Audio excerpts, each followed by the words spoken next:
ओम सूर्य देवताय नमः। रविवार का दिन सूर्य देवता को समर्पित होता है। इस दिन सूर्य देवता की पूजा करके सूर्य देवता को अर्घ देने के बाद व्रत रखा जाता है। कुंडली में सूर्य देव की स्थिति को मजबूत बनाने के लिए हर भक्त को इस व्रत को जरूर रखना चाहिए। सूर्य देव की कृपा से शारीरिक बल, बुद्धि और यश और सम्मान की प्राप्ति होती है। इस कलयुग में सूर्य देवता ही एकमात्र प्रकट देवता माने जाते हैं और आज की इस वीडियो में आप सुनेंगे सूर्य देव की संपूर्ण व्रत कथा, सूर्य चालीसा पाठ और सूर्य देवता की आरती।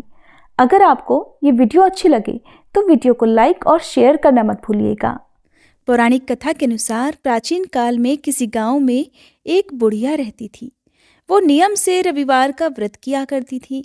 रविवार के दिन सूर्योदय से पहले उठकर बुढ़िया स्नान आदि से निवृत्त होकर अपने आंगन को गोबर से लीपकर साफ करती।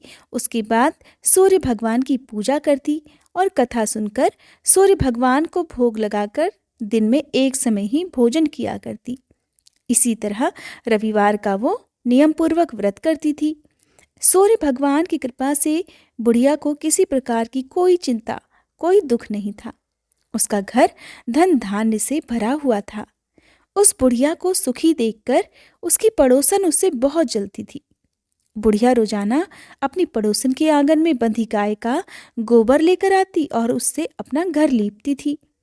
अब शनिवार के दिन रात को एक दिन पड़ोसन ने अपनी गाय को घर के भीतर बांध दिया ताकि बुढ़िया अगले दिन अपना घर ना लीप सके। उधर रविवार की सुबह जब बुढ़िया उठी और लीपने के लिए गोबर लाने के लिए अपनी पड़ोसन के घर गई तो देखा गाय तो आंगन में बंधी भी नहीं थी। इस कारण रविवार के दिन बुढ़िया जो है गोबर ना मिलने के कारण अपना आंगन नहीं लीप पाई। आंगन ना लीप पाने के कारण उस बुढ़िया ने उस दिन सूर्य भगवान को भोग भी नहीं लगाया और उस दिन स्वयं भी भोजन नहीं किया। सूर्यास्त होने पर वह बुढ़िया भूखी प्यासी ही सो गई। रात हुई तो सूर्य भगवान ने उसे सपने में दर्शन दिए और व्रत न करने का तथा उन्हें भोग ना लगाने का कारण पूछा। तब बुढ़िया ने बहुत ही करुण स्वर में अपनी पड़ोसन के द्वारा घर के अंदर गाय बांधने और गोबर न मिल पाने की बात कह दी। तब स्वप्न में ही सूर्य भगवान ने अपनी अनन्य भक्त बुढ़िया की परेशानी का कारण जानकर उसके सब दुख दूर करते हुए कहा, हे माता, तुम हर रविवार को मेरी पूजा और व्रत करती हो। मैं तुमसे बहुत प्रसन्न हूँ और तुम्हें मैं ऐसी गाय प्रदान करूँगा जो तुम्हारे घर आंगन को धन धान्य से भर देगी। तुम्हारी सारी मनोकामनाएं पूर्ण हो जाएंगी। स्वप्न में उस बुढ़िया को ऐसा वरदान देकर सूर्य भगवान अंतर्ध्यान हो गए। प्रातःकाल सूर्योदय से पहले उस बुढ़िया की आंख खुली तो वह अपने घर के आंगन में एक सुंदर गाय और बछड़े को देखती है। गाय और बछड़े को देखकर वो हैरान हो गई। अब जब घर में गौ माता और उनका प्यारा सा बछड़ा हो तो उनके चारे की चिंता तो होगी ही। अब बुढ़िया ने जल्दी से गाय को आंगन में बांधा और उनके लिए चारा लाकर उन्हें खिला दिया। पड़ोसन ने उस बुढ़िया के आंगन में बंधी हुई सुंदर गाय और बछड़े को देखा। तब तो वह बुढ़िया से और अधिक चलने लगी। तभी क्या हुआ कि गाय ने सोने का गोबर कर दिया। गोबर को देखते ही पड़ोसन की आंखें हैरानी से फटी की फटी रह गईं। उस समय क्योंकि बुढ़िया गाय के आसपास नहीं थी तो पड़ोसन ने उस बुढ़िया को आसपास ना देखकर तुरंत उस गोबर को उठाया और अपने घर ले आई और वहां पर अपनी गाय का गोबर रख दिया। सोने के गोबर से पड़ोसन कुछ ही दिनों में धनवान हो गई क्योंकि भोली भाली बुढ़िया को तो कुछ पता ही नहीं था। और उधर चालाक पड़ोसन हर दिन जैसे ही गाय गोबर करती और वो सोने का हो जाता अपने घर में रख लेती और बदले में अपनी साधारण गाय का गोबर सोने के गोबर की जगह पर रखकर आ जाती। अब गाय जो थी वो हर दिन सूर्योदय से पहले सोने का गोबर करती। इस प्रकार बुढ़िया के उठने से पहले ही पड़ोसन उस गोबर को उठाकर ले जाती। काफी दिन तक ये सब चलता रहा और बुढ़िया को सोने के गोबर के बारे में पता ही नहीं चला। अब बुढ़िया पहले की तरह हर रविवार को नियम पूर्वक भगवान सूर्यदेव का व्रत करती रही और कथा सुनती रही। सूर्य भगवान को जब पड़ोसन की चालाकी का पता चला तब उन्होंने एक दिन बड़ी तेज की आंधी चला दी। जब तेज तेज हवाएं चलने लगी, जोर जोर से पेड़ हिलने लगे, तो बुढ़िया ने अपनी गाय को घर के भीतर बांध दिया ताकि गाय को कोई नुकसान न पहुंच सके। उधर नियम के अनुसार गाय ने गोबर किया, क्योंकि गाय तो घर के भीतर बंधी हुई थी। अब जब गाय ने गोबर किया तो वो तुरंत सोने के गोबर में परिवर्तित हो गया। अब जब बुढ़िया ने सोने का गोबर अपने घर के अंदर पड़ा देखा तो बड़ी हैरान हो गई और उसे खुशी भी हुई कि सूर्य देवता ने उसे बहुत बड़ा वरदान दे दिया है। इतने बड़े चमत्कार की उम्मीद तो बुढ़िया को कभी नहीं थी। बस क्या था, उसी दिन से वह बुढ़िया गाय को घर के भीतर ही बांधने लगी। उधर पड़ोसन सोने का गोबर नहीं ले जा पाई। अब सोने का गोबर जब वो नहीं ले जा पाई तो और अधिक ईर्ष्या करने लगी। सोचने लगी कि इस बुढ़िया को मैं कैसे सबक सिखाऊं। ये बुढ़िया तो सचमुच बड़ी चालाक निकली। पहले तो घर के बाहर अपनी गाय बांधती थी, तब मुझे सोने का गोबर ले जाने में कोई परेशानी नहीं होती थी। अब तो ये घर के भीतर अपनी गाय बांधती है और मुझे अब तो बहुत दिनों से सोने का गोबर भी नहीं मिला। उधर भोली भाली बुढ़िया जो थी वो रोज सोने का गोबर पाकर बहुत धनवान हो गई। अब जब बुढ़िया धनवान हो गई तो उसकी पड़ोसन जो थी वो बुरी तरह जल भूनकर राख होने लगी, बहुत ईर्ष्या करने लगी।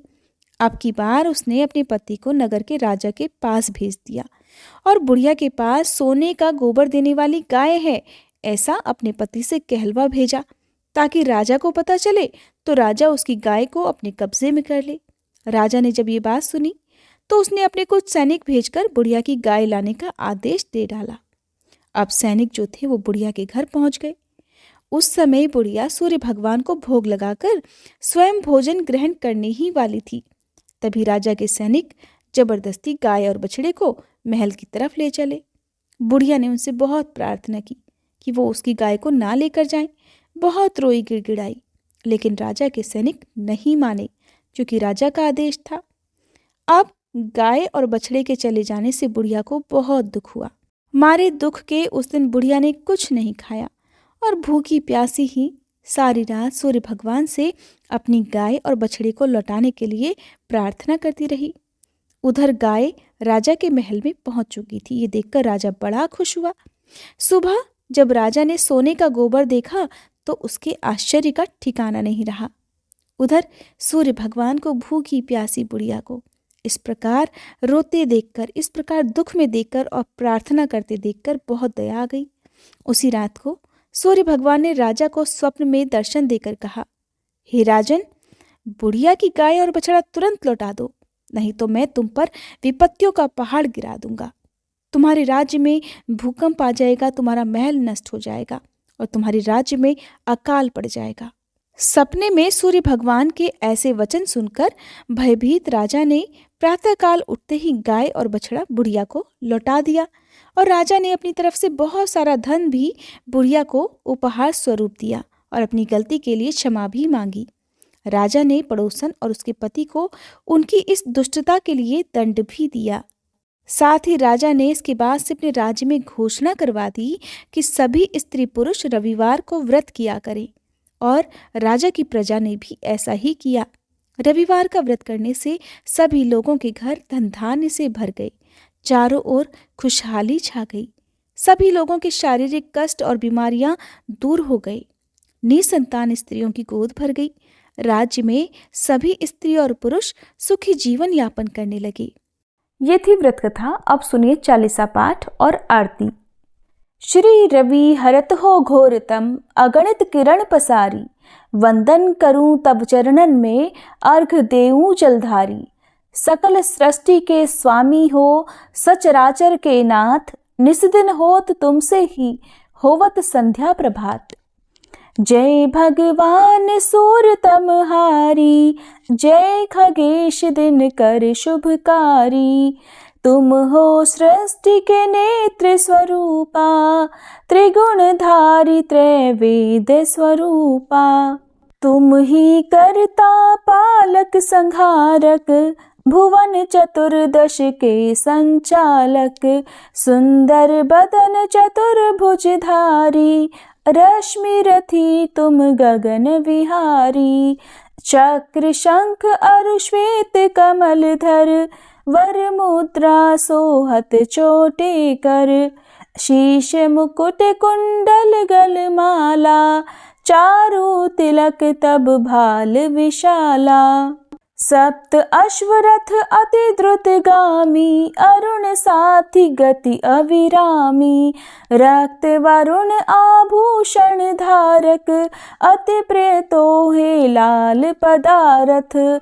सर्वात्मा कहे तुम्हें ऋग्वेदा, मित्र कहे तुमको सब वेदा।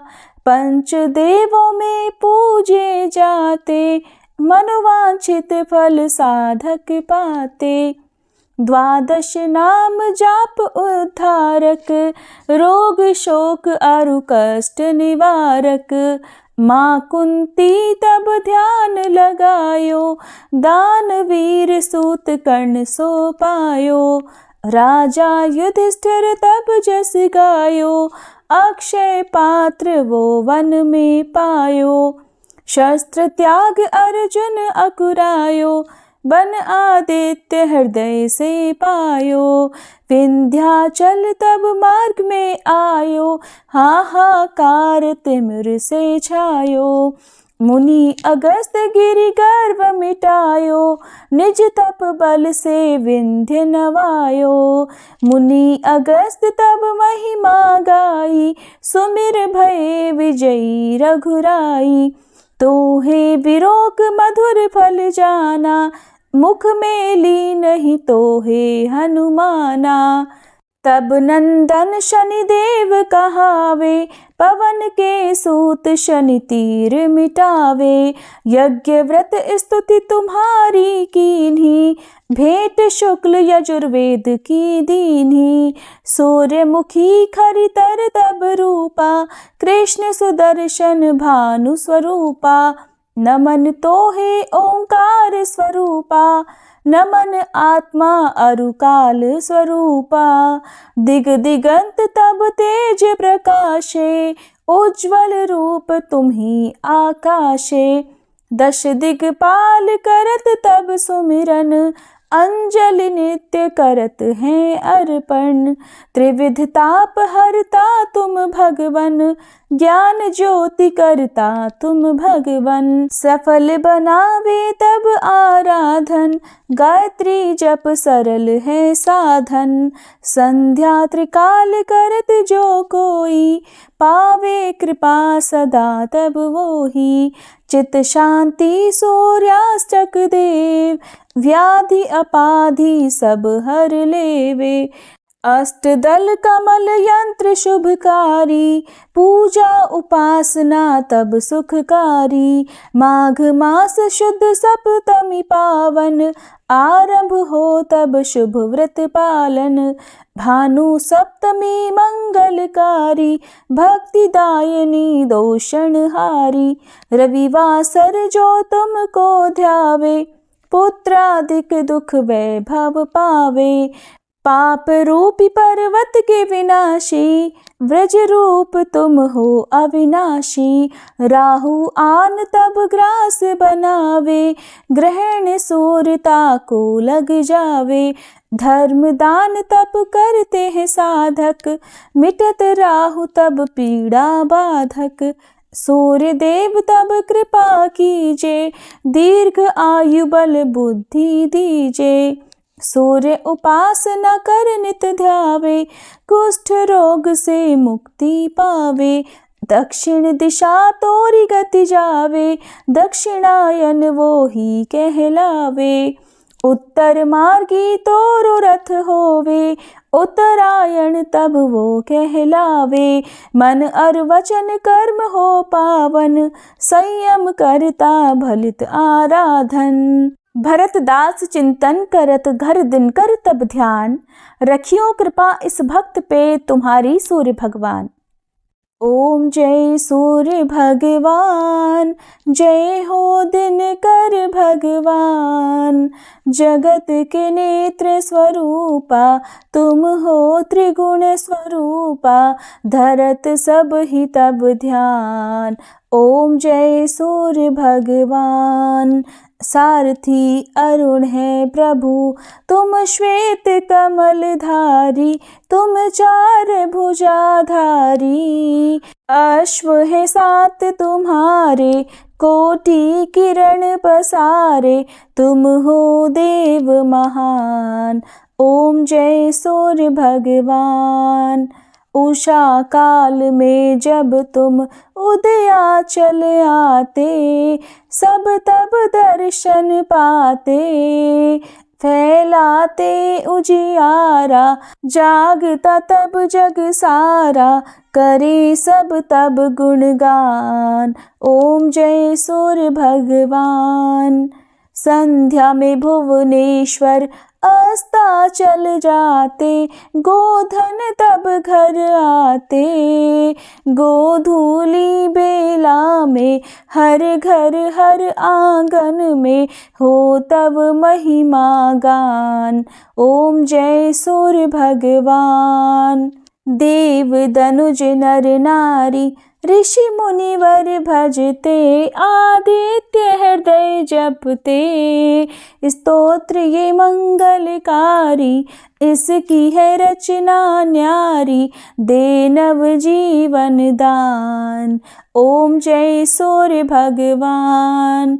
तुम हो त्रिकाल रचयिता, तुम जग के आधार, महिमा तब अपरंपार। प्राणों का सिंचन करके, भक्तों को अपने देते, बल बुद्धि और ज्ञान। ओम जय सूर्य भगवान। भूचर जलचर खेचर, सबके हो प्राण तुम्ही, सब जीवों के प्राण तुम्ही। वेद पुराण बखाने, धर्म सभी तुम्हें माने, तुम ही सर्वशक्तिमान। ओम जय सूर्य भगवान। पूजन करती दिशाएं, पूजे दश दिक्पाल, तुम भुवनों के प्रतिपाल। ऋतुएं तुम्हारी दासी, तुम शाश्वत अविनाशी, शुभकारी अंशुमान। ओम जय सूर्य भगवान। ओम जय सूर्य भगवान। जय हो दिनकर भगवान। जगत के नेत्र स्वरूपा, तुम हो त्रिगुण स्वरूपा, धरत सब ही तब ध्यान। ओम जय सूर्य भगवान। ओम जय सूर्य भगवान।